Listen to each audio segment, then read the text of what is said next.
गोवा येथे विश्व कल्याणासाठी तसेच लोकांचे आरोग्य चांगले राहण्यासाठी सनातन राष्ट्र शंखनाद महोत्सव मधील महाधन्वंतरी यज्ञात सोलापूर जिल्ह्यातील 1500हून अधिक नागरिकांनी सहभाग नोंदविला आहे।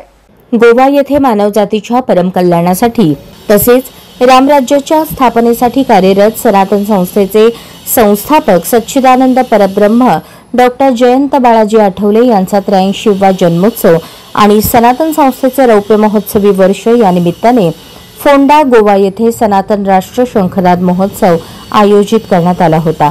या महोत्सवात सोमवारी 19 मे या दिवशी विश्व कल्याणासाठी तसेच लोकांचे आरोग्य चांगले राहण्यासाठी महाधन्वंतरी यज्ञ पार पडला। या महाधन्वंतरी यज्ञात सोलापूर भागातील 1500हून अधिक साधक धर्मप्रेमी हिंदूंचा सहभाग होता। या यज्ञासाठी सोलापूर जिल्ह्यातून प्रज्ञापुरी ज्ञानपीठ अक्कलकोटचे पीठासन धर्माधिकारी प्रसाद पंडित, महाराष्ट्र राज्य भावसार समाजाचे अध्यक्ष आणि शिवसेनेचे जिल्हा उपाध्यक्ष बापूसाहेब ढगे, माजी नगरसेवक चंद्रकांत रमण शेट्टी, कासेगावचे सरपंच यशपाल वाडकर या मान्यवरांसह 1500हून अधिक साधक धर्मप्रेमी नागरिक उपस्थित होते। यज्ञात सहभागी झाल्याने सर्वजण अधिक आनंदी झाले होते। अशा प्रकारचा यज्ञ सर्व सृष्टीला हितकारक आहे अशी प्रतिक्रिया या प्रसंगी सर्वांनी व्यक्त केली।